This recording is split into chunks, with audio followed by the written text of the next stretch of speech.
بسم اللہ الرحمن الرحیم۔ محترم ناظرین، السلام علیکم ورحمۃ اللہ وبرکاتہ۔ حضرت محمد صلی اللہ علیہ وسلم نے فرمایا، ہر وقت یہ تسبیح پڑھو، یہ تسبیح قبر کے عذاب کو روکتی ہے، جہنم سے بچاتی ہے، ماں باپ کی بخشش ہوتی ہے، اولاد پر کوئی مصیبت نہیں آتی، وہ تسبیح یہ ہے۔ محترم ناظرین، آج حضور پاک صلی اللہ علیہ وسلم کی ایک ایسی تسبیح کا عمل لے کر آپ کی خدمت میں حاضر ہوئے ہیں کہ چاہے آپ کا وضو ہو یا نہ ہو، آپ یہ تسبیح پڑھتے رہیں۔ یہ تسبیح قبر کے عذاب کو روکتی ہے، جہنم سے بچاتی ہے، ماں باپ کی بخشش ہوتی ہے۔ اس تسبیح کے پڑھنے سے اولاد پر کوئی مصیبت نہیں آتی۔ اگر کوئی شخص زندگی میں گناہوں سے تھک چکا ہو تو یہی تسبیح اس کا سہارا بن جاتی ہے۔ یہ تسبیح وہ عمل ہے جو قبر میں انسان کا محافظ بن جاتی ہے۔ جب فرشتے آتے ہیں تو یہ تسبیح آسانی پیدا کرتی ہے۔ جب انسان پلسرات پر چلنے لگتا ہے تو یہی تسبیح اس کے قدموں کو بجلی کی طرح تیز کر دیتی ہے تاکہ لمحوں میں گزر جائے، اور جب جہنم سامنے آتی ہے تو یہی تسبیح دیوار بن جاتی ہے، یہاں تک کہ جنت کے فرشتے بھی اس کے لیے دروازے کھول دیتے ہیں۔ یہ تسبیح عام نہیں ہے، یہ وہ ان لوگوں کے لیے ہے جو سچے دل سے رب کی طرف پلٹنا چاہتے ہیں، جو اپنے اعمال بخشوانا چاہتے ہیں، اور جو یہ چاہتے ہیں کہ مرنے کے بعد ان کے ساتھ کوئی ایسی چیز ہو جو ہر سخت مرحلے میں ان کا ساتھ دے۔ اور وہ تسبیح کیا ہے، وہ عمل کون سا ہے، یہ جاننے کے لیے ویڈیو کو آخر تک ضرور دیکھیے گا، کیونکہ آج ہم آپ کے لیے وہ عمل لائے ہیں جو آپ کو آخرت کی ساری مصیبتوں سے بچائے گا اور دنیا میں آپ کے رزق و دولت میں اضافہ فرمائے گا انشاءاللہ۔ ناظرین، قیامت کا دن وہ دن ہوگا جب ہر انسان نفسا نفسی کی صدا لگا رہا ہوگا۔ انسان اپنے سگے بھائی کو دیکھے گا مگر پہچاننے سے انکار کر دے گا۔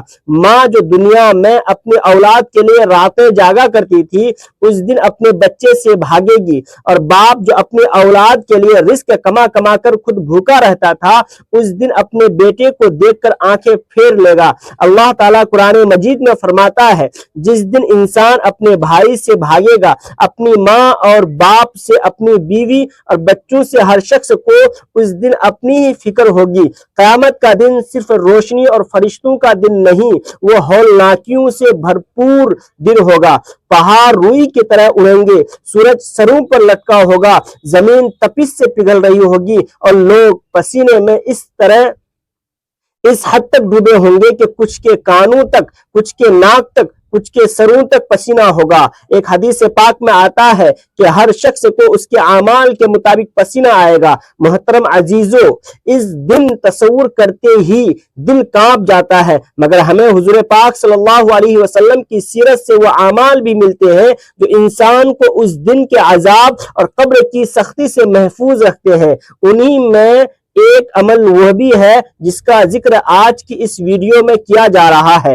امیر المؤمنین حضرت علی رضی اللہ عنہ بیان کرتے ہیں کہ نماز فجر کے بعد نبی کریم صلی اللہ علیہ وسلم کی طرف متوجہ ہوئے اور ارشاد فرمایا کہ میں تمہیں ایسا عمل نہ بتا دوں جو اللہ کے نزدیک سب سے زیادہ محبوب ہے، جو قیامت کے دن تمہارے لیے نور بنے گا، تمہارے گناہوں کا کفارہ ہوگا اور تمہارے جنت کی طرف لے جائے گا۔ صحابہ کرام نے عرض کیا، ضرور یا رسول اللہ۔ تو آپ صلی اللہ علیہ وسلم نے فرمایا، وہ عمل ذکر اللہ ہے، یہی وہ ذکر ہے جس کے بارے میں قرآن مجید میں فرمایا گیا، الا بذکر اللہ تطمئن القلوب، یقیناً اللہ کے ذکر سے دلوں کو سکون ملتا ہے۔ یہی ذکر دنیا میں انسان کے سینے کو نورانی بناتا ہے اور آخرت میں نجات کا ذریعہ بناتا ہے۔ ایک روایت میں آتا ہے کہ حضرت ابو ہریرہ رضی اللہ تعالی عنہ فرماتے ہیں، نبی کریم صلی اللہ علیہ وسلم نے ارشاد فرمایا، جو شخص صبح کے وقت 10 مرتبہ سبحان اللہ و بحمدہ پڑھتا ہے،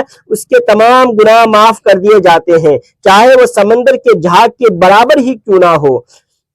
اسی طرح جب حضرت فاطمہ رضی اللہ عنہا کو مشقت ہوئی تو رسول اللہ صلی اللہ علیہ وسلم نے انہیں کوئی نوکر نہیں دیا، بلکہ فرمایا، سونے سے پہلے 33 مرتبہ سبحان اللہ، 33 مرتبہ الحمدللہ اور 34 مرتبہ اللہ اکبر پڑھا کرو، یہ تمہارے لیے خادم سے بہتر ہے۔ محترم عزیزو، ذکر صرف زبان کی حرکت نہیں بلکہ دل کی توجہ کا نام ہے۔ جو لوگ دنیا میں صبح و شام کے اذکار کے پابند ہوتے ہیں ان کے چہروں پر نور نظر آتا ہے، ان کی زندگی میں سکون اترتا ہے اور ان کے گھروں میں خیر و برکت نازل ہوتی ہے۔ یہی ذکر موت کے بعد قبر میں انسان کا سب سے پیارا ساتھی بن جاتا ہے۔ حضرت براء بن عازب رضی اللہ تعالی عنہ سے روایت ہے کہ نبی کریم صلی اللہ علیہ وسلم نے فرمایا، جب مومن کو قبر میں رکھا جاتا ہے اور لوگ واپس جانے لگتے ہیں تو وہ جوتیوں کی آہٹ سنتا ہے۔ اس وقت اس کے نیک اعمال آ کر کھڑے ہو جاتے ہیں، روزہ دائیں طرف، زکوٰۃ بائیں طرف، باقی نیک اعمال پاؤں کی طرف۔ جب منکر و نکیر آتے ہیں تو یہ اعمال ہر طرف سے اس کی حفاظت کرتے ہیں۔ یاد رکھے جس کے پاس دنیا میں نیک اعمال کی طاقت ہوگی وہی قیامت کے دن سکون میں ہوگا۔ حضرت عثمان رضی اللہ عنہ جب قبر کے پاس سے کھڑے ہوتے تو اتنا روتے کہ داڑھی مبارک بھیگ جاتی۔ پوچھا گیا جنت و جہنم کا ذکر سن کر آپ اتنا کیوں روتے ہیں؟ قبر کا ذکر کیوں فرمایا؟ رسول اللہ صلی اللہ علیہ وسلم نے فرمایا، قبر آخرت کی پہلی منزل ہے، جو اس سے بچ گیا آگے آسانی ہے۔ اسی لیے حضور پاک صلی اللہ علیہ وسلم نے صحابہ کو قبر اور قیامت کی مشکلوں سے بچانے کے لیے اذکار اور تسبیحات کا تحفہ عطا فرمایا تھا۔ محترم ناظرین، جب انسان دنیا سے رخصت ہوتا ہے تو اس کے ساتھ نہ مال جاتا ہے، نہ جائیداد، نہ عہدہ، نہ شہرت۔ قبر میں صرف اعمال جاتے ہیں اور وہی اعمال اس کے لیے روشنی، حفاظت اور نجات کا ذریعہ بنتے ہیں۔ قرآن کریم میں ارشاد ہے، کل نفس بما کسبت رہینہ، ہر شخص اپنے اعمال کا گروی ہے۔ قبر یا تو جنت کے باغوں میں سے ایک باغ ہوتی ہے یا جہنم کے گڑھوں میں سے ایک گڑھا۔ نبی کریم صلی اللہ علیہ وسلم نے فرمایا، تین چیزیں قبر تک ساتھ جاتی ہیں، دو واپس آ جاتی ہے، ایک باقی رہتی ہے، مال، اہل و عیال اور اعمال۔ مال اور اہل و عیال واپس آ جاتے ہیں، اعمال قبر میں ساتھ رہتے ہیں، اور اعمال میں سب سے عظیم عمل ذکر الہی ہے۔ حضرت معاذ بن جبل رضی اللہ عنہ سے روایت ہے کہ نبی کریم صلی اللہ علیہ وسلم نے فرمایا، قبر کی سختی سے وہی شخص بچتا ہے جو دنیا میں کثرت سے اللہ کا ذکر کرتا ہو، اور اس تسبیح سے اولاد بھی مصیبتوں سے محفوظ رہتی ہے۔ قرآن میں حضرت خضر علیہ السلام نے دیوار اس لیے درست کی کہ اس کے نیچے دو یتیموں کا خزانہ تھا اور ان کا باپ نیک تھا۔ اللہ نے نیک باپ کے صدقے اولاد کے مال کی حفاظت فرمائی۔ یہی برکت ذکر کرنے والے والدین کی اولاد کو بھی ملتی ہے۔ اب آخر میں وہ بابرکت تسبیح جو آپ نے انتظار میں تھی، سب سے پہلے نبی کریم صلی اللہ علیہ وسلم پر درود پاک پڑھیں۔ اللہم صلی علی محمد وعلی آل محمد کما صلیت علی ابراہیم وعلی آل ابراہیم انک حمید مجید۔ اللہم بارک علی محمد وعلی آل محمد کما بارکت علی ابراہیم وعلی آل ابراہیم انک حمید مجید۔ اب روزانہ کم از کم 100 مرتبہ یہ 4 کلمات پڑھیں، سبحان اللہ والحمدللہ ولا الہ الا اللہ واللہ اکبر۔ اللہ پاک ہے، تمام تعریف اللہ ہی کے لیے ہے، اللہ کے سوا کوئی معبود نہیں، اور اللہ سب سے بڑا ہے۔ نبی کریم صلی اللہ علیہ وسلم نے فرمایا، یہ کلمات جنت کے خزانوں میں سے ہیں۔